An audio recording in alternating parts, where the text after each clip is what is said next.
So there is a kind of continuity of spirit on the same site over hundreds of years. The Lloyd's building is a good example of this process. The modern building is built on the site of the old one, and that near the site of an older one still. Inspired by private wealth and personal ambition, the present Lloyd's building transformed urban architecture and introduced the vista of high technology into the city. But not everything of the old was lost. Physical relics of the old Lloyd's building can still be seen within the new. Interesting there, that's the main entrance of the 1928 building, which has been preserved and which still stands at one of the entrances to this current building. My name's Martin Leach, and I worked at Lloyd's for many years in the media relations department and public relations generally. This is the centre of the 1928 underwriting room.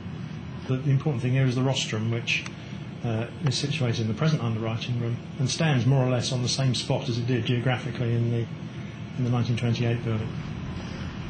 The interesting thing about a lot of the commerce in the City of London is that the big markets grew from very modest beginnings.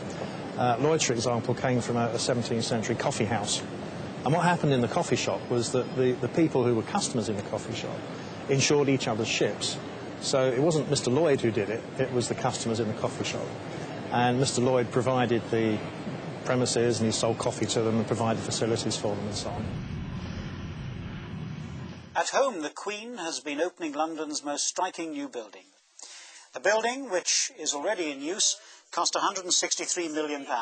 Its architect, Richard Rogers, watched the Queen declare it. We moved into the building in May 1986, so we've been here 21 years now. The process of developing the design, planning permission and so on, and building the building took nearly 10 years. So from the very first concept, the actual construction was 8 years.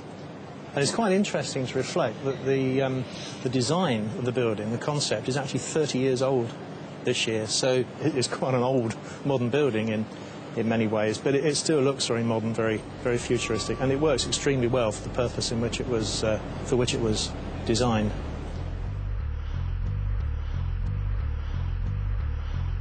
The Lloyd's building is one of the most important modern buildings in London because in a way it changed the perception of the urban office block.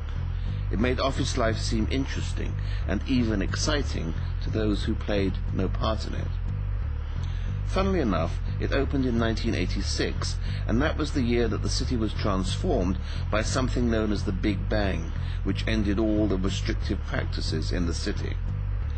And in a sense, the Lloyd's building was the architectural equivalent of the Big Bang.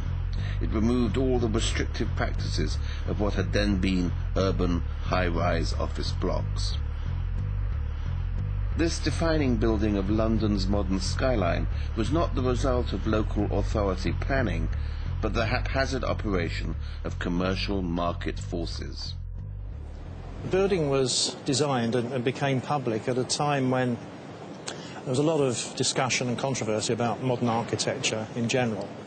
I remember the chairman of Lloyd's being asked at a press conference soon after we moved in why an apparently stuffy 17th century marketplace like Lloyd's would go for a design of this type. So he said, well, if Lloyd's can't take a risk, then who can? There are nicknames for the building as a whole, some of which are repeatable and some of which aren't, but it is known as the oil refinery or the gas plant or the inside-out building.